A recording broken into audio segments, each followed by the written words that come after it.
Sri Kuberan TV நேயர்கள் அனைவருக்கும் அநேக நமஸ்காரங்கள். குரு வக்ரகதியில் இருந்தவர் வக்ர நிவர்த்தி ஆகிறார். அவர் வக்ர நிவர்த்தி ஆகக்கூடிய தேதி என்னன்னு கேட்டிங்கன்னா 11/2/2025 அன்னைக்கு வக்ர நிவர்த்தி பெறுகிறார்.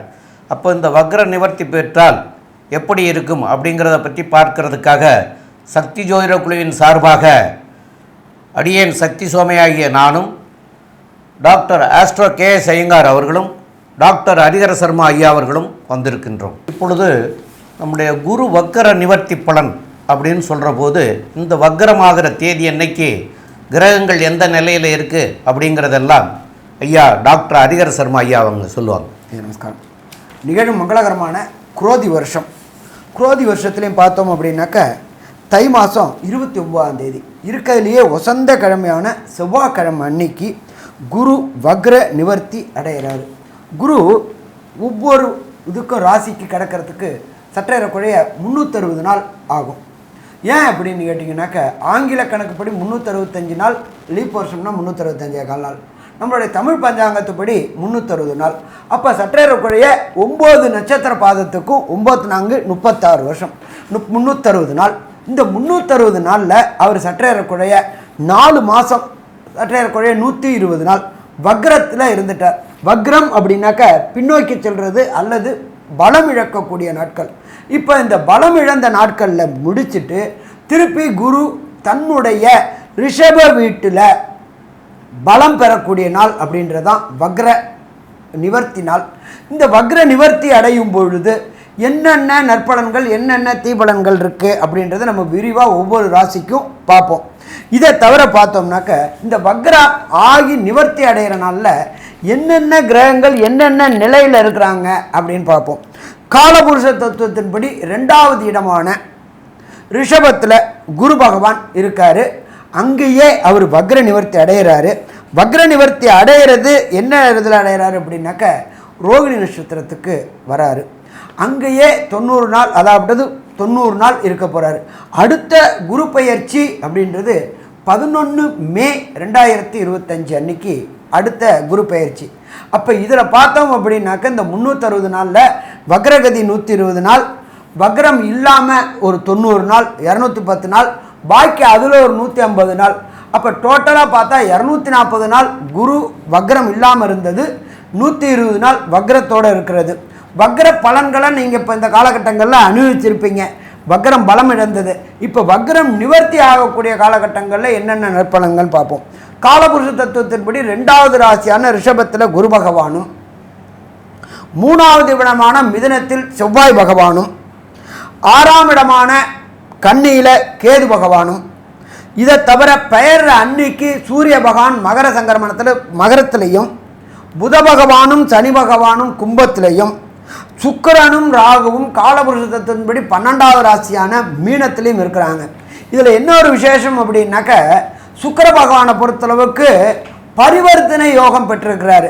குருவோடைய வீட்டில் சுக்கிரனும், சுக்கிரனோட வீட்டிலேயே குருவும். அப்போ இதுக்கு என்ன பலன் அப்படின்னாக்க அந்தந்த கிரகங்கள் அந்தந்த இடத்துல ஆட்சி பெற்றதற்கு சமானம்.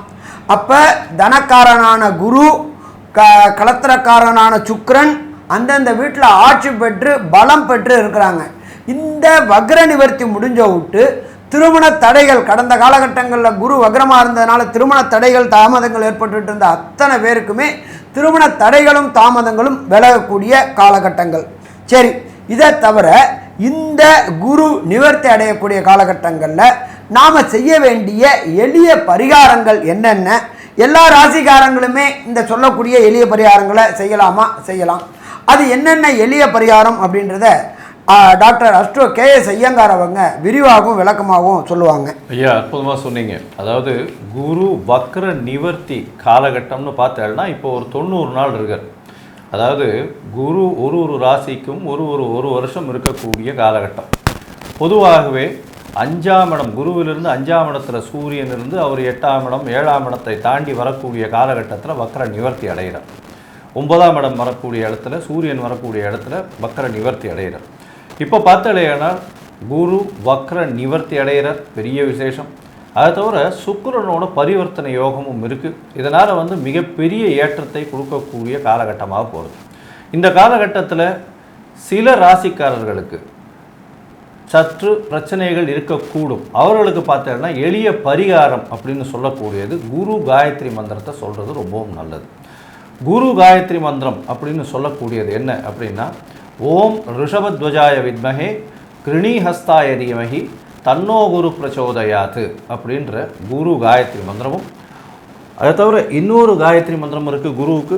அது ஓம் குருதேவாய வித்மஹே பிரம்மானந்தாய தீமஹி தன்னோ குரு பிரச்சோதயாத்து அப்படின்ற இந்த குரு காயத்ரி மந்திரத்தை ஒரு நாளைக்கு 3 முறையாவது சொல்லிட்டு வர்றதன் மூலியமாக உங்களுடைய பிரச்சனைகள் படிப்படியாக, அதாவது சூரியனை கண்ட பனி போல விலகக்கூடிய காலகட்டமாக இருக்கும். அதை தவிர பார்த்தேனால் இந்த சின்ன ஸ்லோகம்னு சொல்லக்கூடிய குரு பிரம்மா குரு விஷ்ணு குரு தேவோ மகேஸ்வரா குரு சாக்ஷாத் பரபிரம்மா தஸ்மை ஸ்ரீ குரவே நமஹா அப்படின்னு சொல்லக்கூடிய இந்த ஸ்லோகத்தையும் 3 தரம் ஒரு நாளைக்கு சொல்லிட்டு வர்றதன் மூலியமாகவும், அருகில் இருக்கக்கூடிய குரு பகவான் இல்லைன்னா தட்சிணாமூர்த்திக்கு நெய் விளக்கு 3 விளக்கு வியாழக்கிழமை போடுறதன் மூலியமாகவும், மஞ்ச வஸ்திரங்கள் தானம் கொடுக்கறதும் மஞ்சள் கலர் பழங்கள் தானம் கொடுக்கறதன் மூலியமாகவும் நிச்சயமாக இந்த குருவினால் ஏற்படக்கூடிய பிரச்சனைகள், குருவினால் ஏற்படக்கூடிய தடங்கல்கள் நிச்சயமாக இந்த மேஷம் முதல் மீனம் வரை இருக்கக்கூடிய ராசிக்காரர்களுக்கு விலகும்.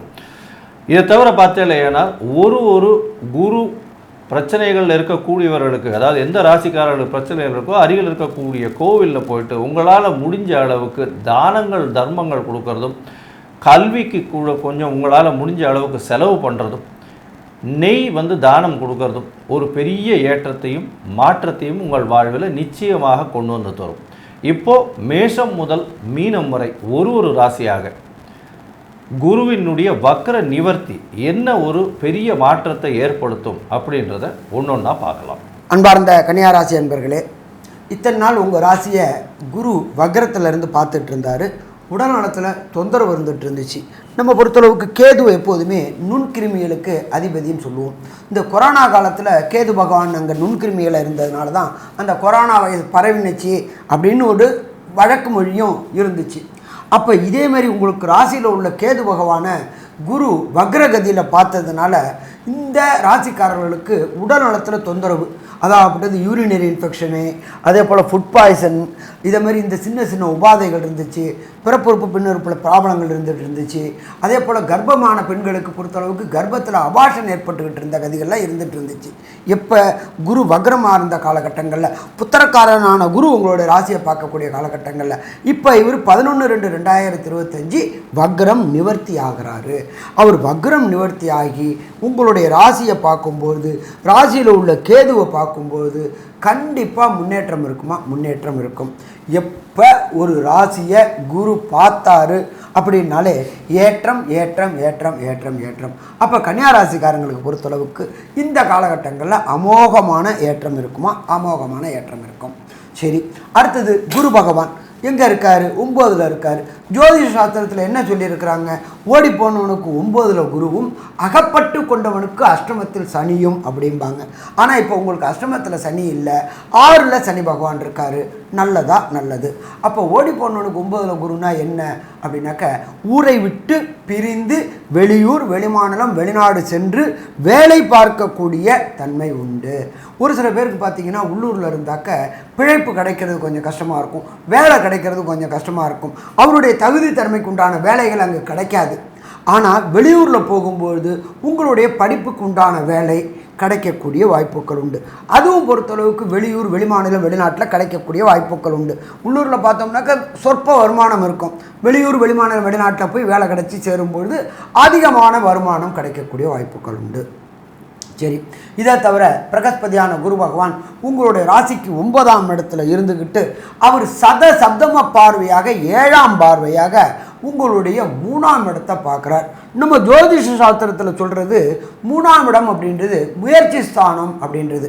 அதில் பொறுத்தளவுக்கு முயற்சி உடையார் இகழ்ச்சி அடையார் அப்படின்னு ஆரம்ப காலத்திலே சொல்லியிருக்கிறாங்க. நம்ம எஃபர்ட் போடணும். அப்போ கடந்த காலகட்டங்களில் வக்ரகதியில் இருந்து உங்களுடைய முயற்சி ஸ்தானத்தை பார்க்கறதுனால உங்களுக்கு எஃபர்ட் போட்டு பெரிய அளவுக்கு பலன் தராமல் இருந்துச்சு கன்னியாராசிக்காரங்களுக்கு. இப்போ 3ஆம் இடமான முயற்சி ஸ்தானத்தை குரு வக்ர நிவர்த்தி அடைஞ்சு பார்க்கறதுனால எடுக்கின்ற முயற்சிகள் அத்தனையும் வெற்றி பெறும். ஒன்றும் இல்லை, ஒரு சின்ன உதாரணம் சொல்லுவோமே. கஜினி முகமது சோமநாதபுரத்தின் மீது 18 முறை படையெடுத்தார். 18ஆம் முறை தான் ஜெயித்தார். 17 முறை சோமநாதபுரம் மக்கள் கஜினி முகமதை தோற்கடித்தார்கள். ஆனால் முயற்சியை விடாமல் அந்த கஜினி முகமது 18ஆம் முறை ஜெயித்தார். அதே போல் கடந்த காலகட்டங்களில் சற்றே 120 நாட்களாக உங்களுடைய முயற்சிகளுக்கு பலன் தராமல் இருந்துச்சு. அப்போ பலன் தரக்கூடிய காலகட்டங்கள் 11/2/2025 11 மே 2025 வரணும். வெற்றி கிடைக்கக்கூடிய ஸ்தானம். சரி, அடுத்தது 3ஆம் இடத்தை கம்யூனிகேஷன் பாவம் அப்படிம்போம். தகவல் தொடர்பு துறையில் இருக்கக்கூடியவங்க வோடாஃபோன், விஐ, ஜியோ, ஏர்டெல் போன்ற நிறுவனங்களுக்கு இந்த காலகட்டங்களில் வளர்ச்சி பெறக்கூடிய காலகட்டங்கள். எப்போதுமேங்க நிறுவனம் வளர்ந்தால் தான் நாம் வளர முடியும். அப்போ நிறுவனங்கள் வளரும்போது அந்த நிறுவனத்தில் வேலை பார்க்கக்கூடிய தொழிலாளர்களும் சரி, இன்ஜினியர்களும் சரி, கணக்கு பணியாளர்களும் சரி, எல்லாருக்குமே வளர்ச்சி இருக்குமா? வளர்ச்சியும் இருக்கும். இதை தவிர கன்னியாராசிக்கு 5ஆம் இடத்தை பிரகஸ்பதியான குரு பகவான் தன்னுடைய விசேஷ பார்வையான 9ஆம் பார்வையாக பார்க்குறார். கன்னியாராசிக்காரங்களை பொறுத்தளவுக்கு கடந்த காலகட்டங்களில் திருமணம் தடையும் தாமதம் ஏற்பட்டுக்கிட்டு இருந்துச்சு. அந்த திருமண தடை தாமதங்கள் விலகி திருமணம் கெட்டி மேளம் கட்டக்கூடிய காலகட்டங்களும் இந்த காலகட்டமே. குருபலம் வந்துருச்சா அப்படின்னு சொன்னாலே, வியாழன் நோக்கு வந்துருச்சா அப்படின்னு சொன்னாலே குரு ராசியை பார்க்கக்கூடிய காலகட்டங்கள். சனி தொடர்பு வரக்கூடியது. சனி பகவான் 6ல் இருக்கிறாரு, குரு பகவான் 9ல் இருக்கார். அப்போ திருமணம் தடையும் தாமதமும் விலகக்கூடிய காலகட்டங்கள். சரி, இது மட்டும்தானா அப்படின்னாக்க 5ஆம் இடம் அப்படின்றது ஜோதிட சாஸ்திரத்தை சொல்லியிருக்கிறது பூர்வ புண்ணிய புத்திரஸ்தானம். அதாகப்பட்டது நாம் செய்த முன்னோர்களுக்கு செய்த காரியங்கள், அதாவது திதிகளும் தர்ப்பணங்களும் செய்யக்கூடிய காலகட்டங்கள் நல்லபடியாக செஞ்சுருக்கும் பொழுது நம்மளுடைய வம்சம் விருத்தியாகும். நம்மளுடைய வம்சம் சந்ததியினர் விருத்தியாகணும் அப்படின்னாக்க நம்மளுடைய முன்னோர்களுக்கும் மூத்தோர்களுக்கும் செய்ய வேண்டிய கடமைகள் அப்படின்றது திதி தர்ப்பணங்களை செஞ்சிட்டோம் அப்படின்னு சொன்னாக்க அந்த வம்சம் விருத்தி என்று இருக்கும். அதே போல் குடும்பத்தில் பொறுத்தளவுக்கு எந்த காரியம் தொட்டாலும் தடையும் தாமதங்களும் வந்துக்கிட்டு இருந்த அத்தனை கன்னியாராசிக்காரர்களுக்கும் வக்ரமான குரு பார்த்ததுனால இந்த தடைகளும் தாமதங்களும் இருந்துச்சு. இனி வீட்டில் பொறுத்தளவுக்கு சுபகாரியங்கள் தொடங்கும். சுபகாரியங்கள் அப்படின்ற பொறுத்தளவுக்கு குழந்தைக்கு படிப்பு செலவு செய்யக்கூடியது, கோயிலுக்கு போகக்கூடியது, அதே போல் வண்டி வாகனங்கள் வாங்கக்கூடியது அத்தனையும் இந்த காலகட்டங்களில் ஏற்படக்கூடிய வாய்ப்புகள் உண்டு. குரு பொறுத்தளவுக்கு 9ஆம் இடத்துல இருக்காது. குருவை பொறுத்தளவுக்கு நின்ன இடத்தை வலுப்படுத்தக்கூடியவர் குரு, பார்த்த இடத்தை வலுப்படுத்தக்கூடியவர் குரு. அப்போ 9ஆம் இடம்ன்றது தகப்பன் ஸ்தானம். அப்போ அந்த தகப்பன் ஸ்தானத்தில் இருக்கிறார் குரு. அந்த தகப்பன் காரகனான சூரியனையும் தன்னுடைய விசேஷ பார்வையினால் பார்க்குறார் குரு. அப்போ தகப்பன் செய்த தொழிலை இந்த கன்னியாராசிக்காரங்க எடுத்து செய்யக்கூடிய வாய்ப்புகள் உண்டு. ஒரு சில பெரிய பெரிய நிறுவனங்களை பார்த்தீங்கன்னாக்க தகப்பன் செய்ததை பிள்ளைங்க செய்யாமல் அதை விட்டுட்டு முடிச்சுட்டு போயிட்டு அவங்க வேறு துறையில் போயிடுவாங்க. ஆனால் இப்போ இந்த குரு வக்ர நிவர்த்தி மூலியமாக தகப்பன் செய்த தொழிலை இந்த கன்னியாராசி என்பவர்கள் தொடர்வதற்கான வாய்ப்புகளை ஏற்படுத்துவார். எப்பொழுதுமே வாய்ப்புகள் அப்படின்றது கடவுள் தான் கொடுப்பாரு. நாம் அதை முயற்சி எடுக்கணும். வாய்ப்பை பற்றிக்கிட்டு போயிட்டே இருக்கிறவங்க தொடர் வெற்றி கிடைக்கக்கூடிய காலகட்டங்கள். அப்போ இதில் பார்த்தோம்னாக்க உங்களுக்கு 7ஆம் இடத்துக்கு உண்டான குருவும் 9ஆம் இடத்திற்கு உண்டான சுக்கிரனும் பரிவர்த்தனை யோகம் பெற்றிருக்கிறாங்க. அப்போ இந்த 7ஆம் இடம் அப்படின்ற பொறுத்தவரைக்கும் லைஃப் பார்ட்னர் மட்டும் இல்லாமல் தொழில் பார்ட்னராலேயும் உங்களுக்கு ஏற்றம் இருக்கும். கடந்த காலகட்டங்களில் வக்ர குருவாக இருந்ததுனால தொழிலில் சின்ன சுணக்கம் இருந்துச்சு. தொழிலில் ஒரு முன்னேற்றம் இல்லாமல் இருந்துச்சு. தொழிலில் முன்னேற்றம் இருக்குமா? முன்னேற்றம் இருக்கும். உங்களுடைய தொழில் பார்ட்னர் மூலியமாக அவருடைய மூளையும் உங்களோட மூளையும் சேர்ந்து பண வரவுகள் கொட்டக்கூடிய காலகட்டங்கள். அடுத்தது நம்பர் 2 சுக்கிரன் அப்படின்ற பொறுத்தளவுக்கு கலத்தர காரகன் அப்படின்னு சொல்கிறோம். கடந்த காலகட்டங்களில் பொறுத்தளவுக்கு திருமணம் தடையும் தாமதமும் ஏற்பட்டு இருந்தது கன்னியாராசிக்காரங்களுக்கு. அந்த திருமணம் தடையும் தாமதங்களும் விலகி திருமணம் கெட்டி மேளம் கேட்கக்கூடிய காலகட்டமும் இந்த கன்னியாராசி என்பவர்களுக்கு உண்டு. ஸோ மொத்தத்தில் பார்க்கும்பொழுது இந்த குரு வக்ர நிவர்த்தியின் மூலியமாக என்னென்ன மேலும் நற்பலன்கள் என்னென்ன மேலும் கெடுபலன்கள் உண்டு அப்படின்றத நம்மளுடைய டாக்டர் அஸ்ட்ரோ கேஎஸ் ஐயங்கார் அவங்க விரிவாகவும் விளக்கமாகவும் சொல்லுவாங்க. ஐயா, அற்புதமாக சொன்னீங்க. அதாவது குரு உங்களுடைய ராசிக்கு 9ஆம் இடத்தில் வக்ர நிவர்த்தியாக இருக்கக்கூடிய காலகட்டம். ஓடிப்போனவனுக்கு 9ல் குருன்னு சொல்லக்கூடியது இந்த ஜோதிட சாஸ்திரம். இதன் மூலியமாக பார்த்தலையானால் வெளியூர், வெளிமாநிலம், வெளிநாடு போகக்கூடிய பாக்கியங்கள் கிடைக்கும். படிக்கக்கூடிய மாணவர்களுக்கு பெரிய ஏற்றம் கிடைக்கக்கூடிய காலகட்டமாக அமைய போகிறது.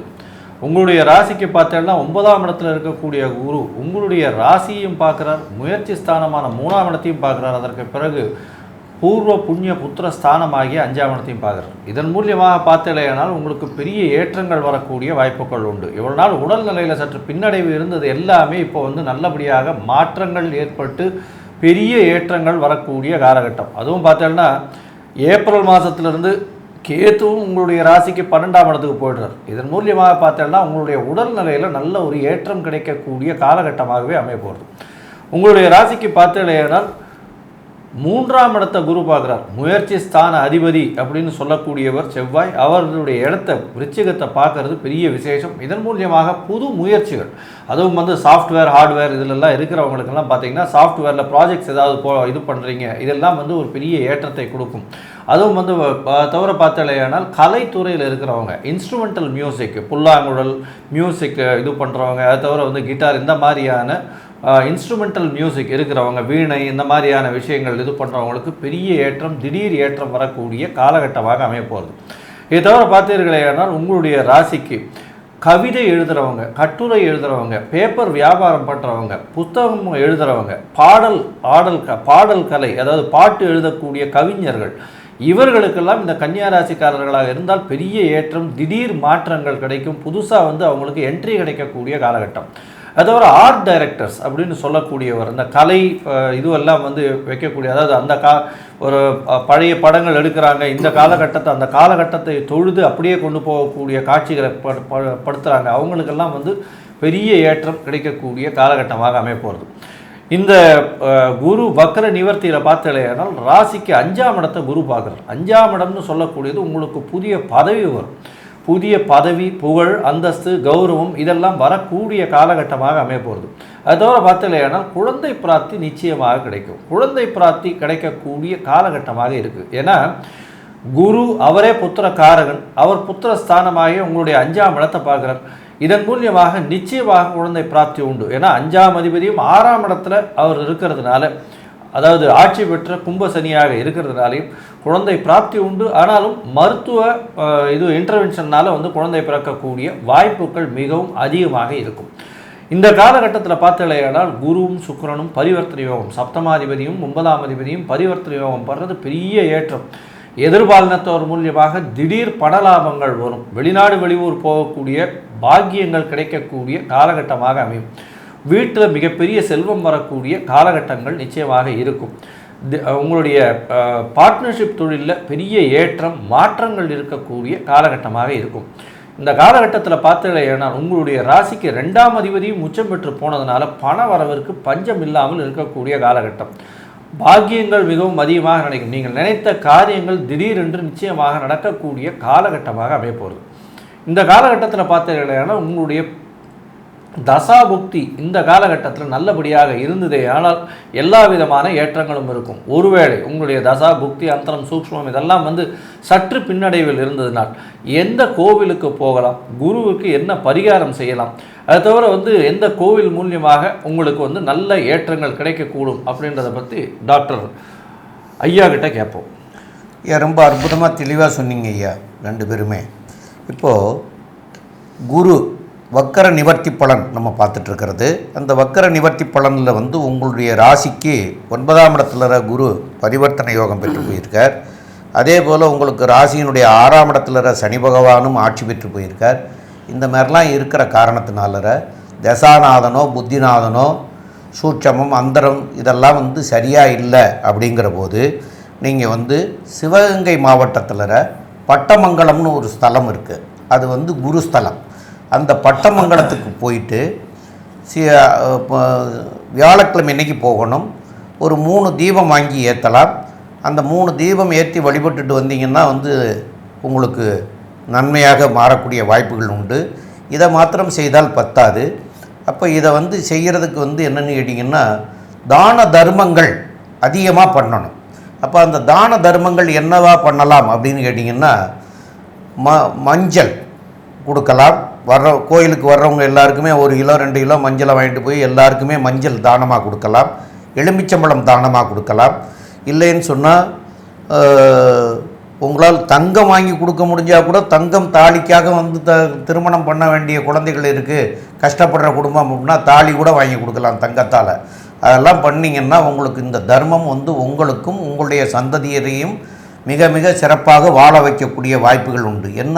என்ன குற்றம் இருந்திருந்தாலும் அதெல்லாம் நிவர்த்தி ஆகக்கூடிய வாய்ப்புகள் தங்கத்துக்கு உண்டு. அதேமாரி முடிஞ்சவங்க செய்யலாம். வசதி இருக்கிறவங்க செய்தால் அது பெரிய புண்ணியம். தாலிக்கு தங்கம் கொடுக்கறதுங்கிறது பெரிய புண்ணியம். அதெல்லாம் பண்ணலாம். மேலும் புத்திர பாக்கியம் இல்லாமல் இருக்கக்கூடியவங்களுக்கு இப்போ குரு இருக்கிற இடத்துல இருந்து 9ஆம் பார்வையாக 5ஆம் இடம் பார்க்கிறார். ஐயா சொன்னாங்க 5ஆம் இடங்கிறது புத்திரஸ்தானம் அப்படிங்கிறதையும் சொன்னாங்க. அப்போ அந்த புத்திரஸ்தானத்தை பார்த்துட்ருக்காரு. நீண்ட காலமாக உங்களுக்கு புத்திர பாக்கியம் இல்லைன்னு சொன்னால், இதை இந்த 11/2/2025 அன்னைக்கு மாறுறவர் 11/5/2025 வரைக்கும் அங்கே தான் இருக்கார். அப்போ அங்கே இருந்து இந்த புத்திரஸ்தானத்தை 9ஆம் பார்வையாக பார்க்குறார். அப்போ இந்த புத்திரஸ்தானத்தை பார்த்துட்ருக்கிற காலகட்டத்தில் இந்த 3 மாதமும் குழந்தை பாக்கியமே கிடைக்காது அப்படின்னு சொல்லியிருப்பாங்க. ஜாதகத்தை பார்த்துட்டு கூட சொல்லியிருப்பாங்க குழந்தை பாக்கியம் கிடைக்காது அப்படின்னு. அந்த மாதிரி இருக்கிறவங்க ஒரு அரச மரத்துக்கு அடியில் பிள்ளையார் இருப்பார். அது நிறைய இடங்களில் இருப்பாங்க. அதுலேயும் இந்த குளத்துக்கிட்ட நிறைய இருக்கும். அப்போ அந்த குளத்தில் போய் குளிக்க முடிஞ்சால் குளிக்க முடியலன்னா வீட்டிலே குளிச்சுட்டு போய் இந்த அரச மரம் இருக்கிற இடத்துல காலையில் 6 மணியிலேருந்து ஒரு 9 மணிக்குள்ளே போய் அந்த அரச மரத்தை வலம் வரணும். 3 முறை வரலாம், 9 முறை வரலாம், 21 முறை வரலாம். இதை இந்த 90 நாட்களும் விடாமல் செஞ்சுட்டே வந்தீங்கன்னா புத்திர பாக்கியமே இல்லாதவர்களுக்கே புத்திர பாக்கியம் கிடைக்கும். ஏன்னு கேட்டால் அந்த ஆலமரத்தினுடைய காற்று பட்டாலே உங்களுடைய வயிற்றில் இருக்கக்கூடிய நோய் எல்லாம் தீரும் அப்படின்னு சொல்லுவாங்க. அதை அந்த பிள்ளையாரை சுற்றி அடி வயிற்றை தொட்டு பார்க்கணும் அப்படின்னு சொல்லுவாங்க. அந்த அடி வயிற்றை தொட்டு பார்க்குறது எதுக்காகனா, குழந்தை பாக்கியம் கிடைக்கணும் அப்படின்னு நினச்சி தொட்டு பார்க்கணும் அப்படின்னு. அது மாதிரி பண்ணிட்டு வந்தீங்கன்னா குழந்தை இல்லாதவங்க குழந்தை கிடைக்காதுன்னு சொன்னவங்களுக்கு கூட குழந்தை கிடைக்கக்கூடிய வாய்ப்புகள் உண்டு. அந்த அரச மரத்தினுடைய ஆக்சிஜன் காற்று பட்ட உடனேயே இந்த வயிற்றில் இருக்கக்கூடிய அந்த நோயெல்லாம் விலகி அவங்களுக்கு குழந்தை பாக்கியம் கிடைக்கக்கூடிய, மழலை செல்வம் கிடைக்கக்கூடிய வாய்ப்புகள் மிக மிக அதிகம். அதனால் இந்த 90 நாட்களும் போய் அரச மரத்தை வழிபட்டுட்டு வந்தீங்கன்னா கண்டிப்பாக குழந்தை கிடைக்கும். மேலும் உள்ள விவரங்களை பற்றி நம்முடைய ஆஸ்ட்ரோ கேஎஸ் ஐயங்கார் அவங்க சொல்லுவாங்க. ஐயா, அற்புதமாக சொன்னீங்க. அதாவது கன்னியா ராசியை பொறுத்தவரையும் மிகவும் ஏற்றமான காலம். உடல் நலத்தில் நிச்சயமான ஏற்றங்கள் இருக்கக்கூடிய காலகட்டம். கூட்டு தொழிலில் வெற்றி நிச்சயமாக கிடைக்கும். முயற்சிகள் எல்லாம் வெற்றி பெறக்கூடிய காலகட்டம். குழந்தை பிராப்தி ஏற்படக்கூடிய வாய்ப்புகள் நிச்சயமாக உண்டு. வெளிநாடு சென்று படிக்கக்கூடிய பாக்கியம் அமையும். பணவரவிற்கு பஞ்சம் இருக்காது. உடல் நலத்தில் ஏற்றம் இருக்கும். தந்தையின் உடல் நலத்தில் பெரிய ஒரு ஏற்றம் இருக்கும். தந்தையின் சொத்துக்கள் சேரக்கூடிய காலகட்டமாக இருக்கும். தந்தையின் தொழிலை எடுத்து செய்யக்கூடிய பாக்கியம் நிச்சயமாக இருக்கும். வெளிநாடு, வெளியூர், வெளிமாநிலம் சென்று வரக்கூடிய பிராப்தி இந்த காலகட்டத்தில் உண்டாகும். தாயின் உடல்நிலையில் சற்று பின்னடைவு ஏற்படக்கூடிய காலகட்டமாக அமையப்போகிறது. உங்களுடைய ராசிக்கு புதிய முயற்சிகள் எல்லாமே கை கொடுக்கக்கூடிய காலகட்டமாக அமையப்போகிறது. மொத்தத்தில் இந்த கன்னியா ராசிக்காரர்களுக்கு 100 விழுக்காடுகளும் பெரிய ஏற்றத்தை கொடுக்கக்கூடிய காலகட்டமாக இந்த வக்ர குரு நிவர்த்தி நல்லபடியான ஏற்றமும் மாற்றமும் வரும் அப்படின்னு சக்தி ஜோதிட குழு சொல்லுது. நன்றி, நமஸ்காரம். ஸ்ரீ குபேரன் டிவியை பார்த்தமைக்கு நன்றிகள். மேலும் இது போன்ற தகவல்களை தெரிந்து கொள்ள ஸ்ரீ குபேரன் டிவியை சப்ஸ்கிரைப் செய்யுங்கள். மறக்காமல் பெல் ஐக்கானை கிளிக் செய்யுங்கள்.